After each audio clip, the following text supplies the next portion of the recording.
नमस्कार दोस्तों, मैं हूं विशंबर थानवी। आप देख रहे हैं मेरा चैनल ध्येय विद विशंबर थानवी। मनोविज्ञान की श्रृंखला चल रही थी। उसी मनोविज्ञान की श्रृंखला में हम अधिगम के सिद्धांतों को निर्बाधित गति से अनवरत रखे हुए हैं। तो आज हम अध्ययन करेंगे मनोविज्ञान के अधिगम के सिद्धांतों की श्रृंखला में आगे। आज हम चर्चा करेंगे हल के सिद्धांत पर। हल का नाम हमने सुना है, पूरा नाम क्लार्क एल हल। पूरा नाम इसका क्लार्क एल हल। क्लार्क एल हल जो थे वो अमेरिका के निवासी थे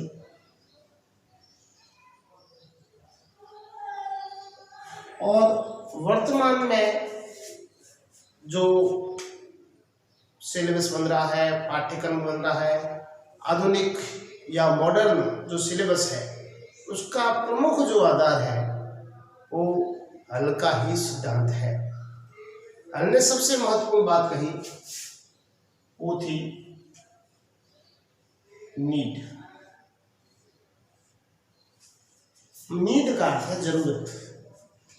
जब हमें किसी चीज की जरूरत हो तो हम उसको पाने की इच्छा रखते हैं। जब उस चीज की जरूरत नहीं है तो हम उसकी लालसा नहीं रखते हैं। आज हम देखते हैं कोरोना काल बड़ा संकट का काल चल रहा है और इस काल में ऐसे कई कोचिंग क्लासेज हैं, ऐसे कई विद्यालय हैं जो अपने बालकों को, अपने अभ्यर्थियों को, विद्यार्थियों को अपने संस्थान में पढ़ा नहीं पा रहे हैं, अपने विद्यालय में नहीं पढ़ा पा रहे हैं। तो ऐसी स्थिति में उनके जो शिक्षक बंधु हैं वे अपना एफर्ट कर रहे हैं, अपना प्रयास कर रहे हैं और जिन्होंने कभी एक बार भी YouTube पर ऑनलाइन कभी अपना लेक्चर नहीं दिया, आज वो पहली बार इस परिस्थिति के अंदर YouTube पे अपने चैनल बना रहे हैं, ऑनलाइन क्लासेस ले रहे हैं।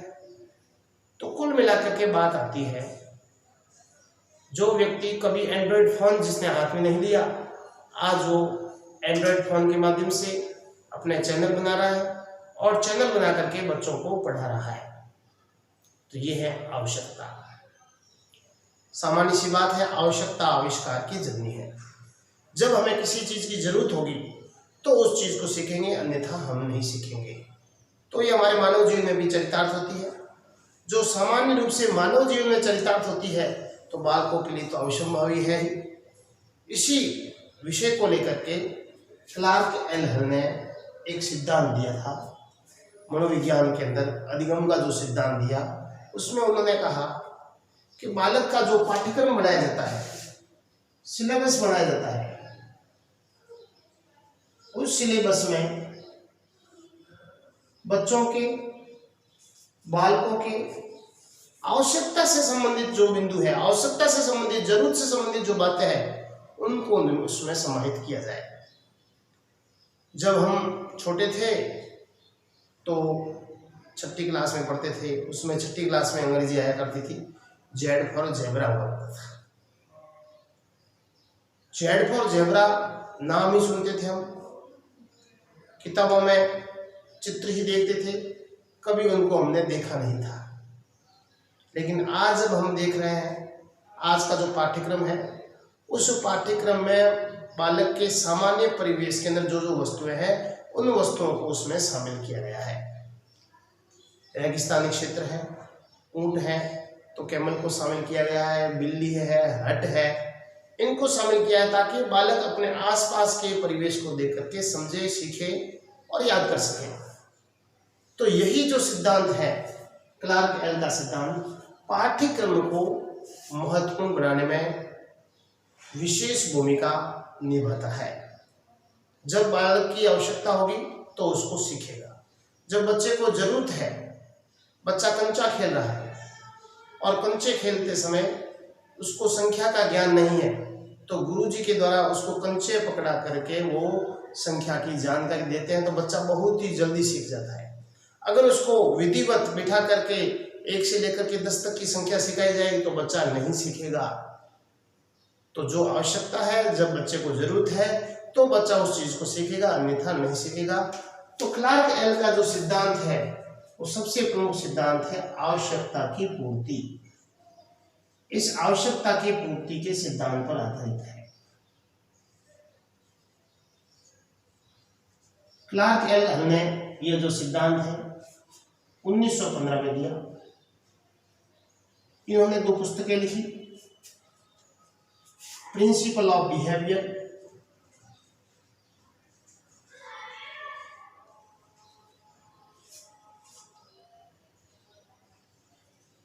दूसरी पुस्तक थी इनकी लॉ ऑफ बिहेवियर। 2 पुस्तकें लिखी और इन दोनों पुस्तकों में भी इस सिद्धांत को परिभाषित किया गया, इस सिद्धांत को व्याख्यात किया गया है। क्लार्क एल हल के इसी सिद्धांत पर स्टोन्स कहते हैं। स्टोन्स ने परिभाषा दी है, सीखने का आधार आवश्यकता की पूर्ति है।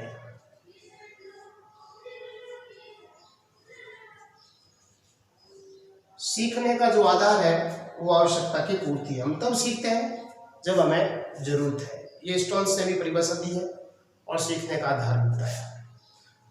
अब हम बात करें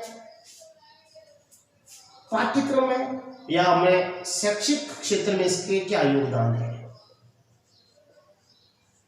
शैक्षिक क्षेत्र में ये योगदान है, एक तो बच्चे बहुत ही शीघ्र पाठ्यक्रम को आत्मसात कर लेते हैं।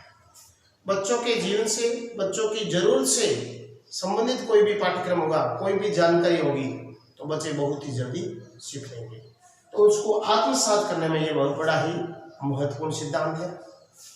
इसके अलावा जब हम बात करें, यह जो सिद्धांत है, यह सिद्धांत 2 सिद्धांतों को मिलाकर के बनाया है, इसलिए इस सिद्धांत को मॉडर्न सिद्धांत के नाम से जानते हैं।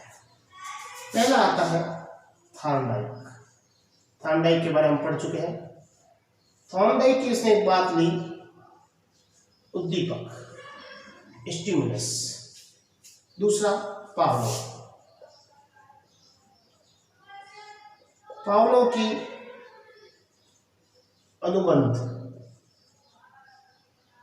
क्रियावी, और इन दोनों को मिला करके जो सिद्धांत गढ़ा, सिद्धांत का निर्माण किया, वह सिद्धांत था प्रबलन का सिद्धांत, हल का सिद्धांत। अब जब बात करें अपन, हल के सिद्धांत को अनेक नामों से भी जाना जाता है, इसके अनेक नाम भी हैं। तो एक इसकी विशिष्ट ट्रिक है, अरे, विप्र,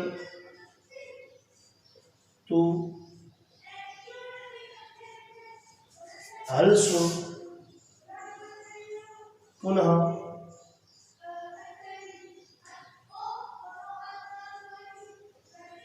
पूजा कर। अरे विप्र, तू हलसु, पुनः पूजा कर, ये इसकी ट्रिक है। सबसे पहले आता है रे। रे का अर्थ है रेनफोर्समेंट थ्योरी। Reinforcement theory. दूसरा है वी। वी का अर्थ है विधिक सिद्धांत। परीक्षा में प्रश्न पूछा गया है एक बार, विधिक सिद्धांत के प्रवर्तक कौन थे? विधिक सिद्धांत किसने दिया? हल ने दिया। विधिक सिद्धांत। तीसरा है प्रबलन का सिद्धांत।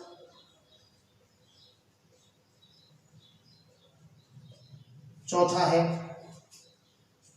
सुव्यवस्थित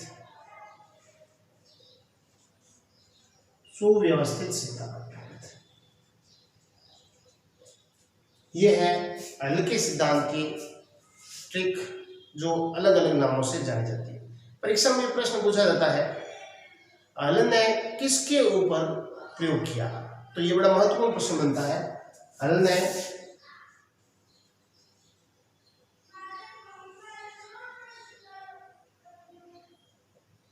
चूहे पे प्रयोग किया। हल ने किसके ऊपर प्रयोग किया? हल ने चूहे के ऊपर प्रयोग किया। क्लार्क एल हल ने 1915 में जो सिद्धांत दिया, अमेरिका के रहने वाले थे, प्रबलन का सिद्धांत, वैदिक सिद्धांत, सुव्यवस्थित सिद्धांत, रेनफोर्समेंट थ्योरी दी।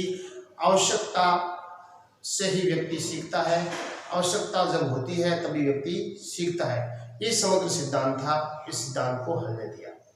तो ये था हल का प्रबलन का सिद्धांत। नेक्स्ट और अगले वीडियो में हम और डालेंगे, अनेक सिद्धांतों के बारे में जानकारी देंगे, अनेक सिद्धांतों के बारे में आपको ट्रिक बताएंगे। आप देखते रहिए मेरे चैनल ध्येय विद विश्वम्भर थानवी। लाइक जरूर कीजिए, सब्सक्राइब अगर नहीं किया है तो जरूर कीजिए, शेयर भी जरूर कीजिए। थैंक यू, धन्यवाद।